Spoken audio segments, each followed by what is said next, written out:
I love watching sport, obviously. I go absolutely nuts watching sport. So I'm very happy that I can go to a studio and actually get paid. Actually, more than me, my wife is happy. She's like, because you're going to sit and watch it at home anyway for free. So you might as well go. and earn a living out of it. And earn a living out of it, right? I'm really, sometimes I wonder when the scam's going to end. Fingers crossed. I just hope it doesn't. You're just sitting going, I'm watching this cricket game. And then I'm going to go and talk about it for 30 minutes. We'll come back and what will we eat for dinner? That's a work day, right? That's a work day. You're like, man, I lucked out. I tell you a lucked out moment. We were in West Indies on tour right now when India was playing there, right? And there's a big sort of security is an issue. There's, some places are not safe, etc. There's a lot of gang wars happening and stuff. So whatever. And they're like, don't leave the hotel. I'm like, come on, man. We've come to like West Indies. We're in Trinidad. We're in Guyana. Come on, let us leave. But we're sitting in the evening. So there's Ajay Jadeja, Ashish Nehra and me. And we're old pals, right? So we're sitting in the evening. We're chatting. And two of my favorite cricketers of all time, my personal heroes, SUNIL Gavaskar, VIV Richards, the king, the little master and the king, right? And they come and join us. And for the next 4 hours, right? They're just telling us stories about their time. And the three of us are just like, just trying not to look like stalkers. And we're just there. And they're just telling us all these stories about their time. And we just looking at each other saying, man, we must have done something right in our lives. That's disgusting. Isn't it? It's horrible. And I think about it, I'm like, that's just wrong. Nobody should have that kind of privilege and good fortune. Yeah. And wipe that grin off your face. And God is kind, God is kind. It was just insane, Brian. I can't tell you. There was, So.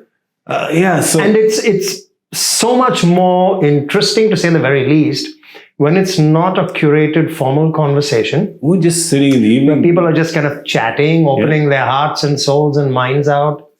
Oh, I'm envious. I'm jealous. It really was. And I guess what happens is after being in that ecosystem for 12 years or so that I've been, I think there's also that little level of trust. I mean, they know me, so it's a closed forum, right? I mean, if I was just some random guy who had just walked and sat on the table, even if I was a brother of somebody who was at the table, there'd still be that little, they don't want to open up completely. Sure. Right? So they just, this unabashedly. Tell us some of the deep stories, dark stories. But so that's the thing. There's none of it is, I mean, obviously there was their flamboyant days when they were young, but now they're all 65 plus. So they don't talk about that, but they will just tell you sort of cricketing stories and things they did when they went somewhere, and just a funny story and a lethal story. Yeah. This guy was like Viv Richards telling you which of the West Indian pacers he rated high because of what. You're like, oh, this is, let me get a bucket because this is gold, right? Let me just save it quickly. Yeah.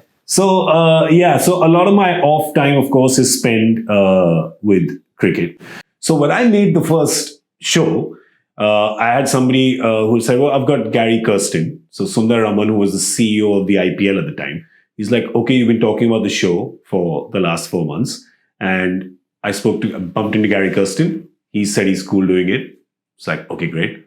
I said, well, can we get this location? He's like, yeah, it was right next to BCCI. Nobody says no to the BCCI, right? True. Come on. So they said, the Trident said, yeah, you can shoot here. I called my friends at Glitch, which is another company that Roshan's invested in. I said, guys, can I borrow some cameras? They're like, great, you're finally doing it. They send an Innova full of cameras and people. And there we were. And I remember the night before, for the first time in my life, Brian, we've done so many shows together, True. right? And I'll get slightly nervy before a show, but it's always nervous excitement. That night, I couldn't sleep because I kept willing my phone to ring for someone to cancel because I was scared. And that fear was also good. I was like, man, that's good. You wanted to be scared of doing something, right? Because only then you challenge yourself.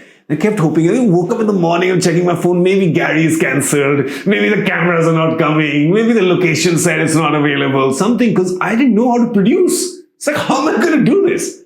But once you do it, you realize that, the fear was actually bigger than the task. Then you do it, you're like, yeah, we can do this. Let's take another step and another step. And it's just a bit like how you build Fountainhead. When you built it, you didn't think, oh, one day we will be doing. No, you just start.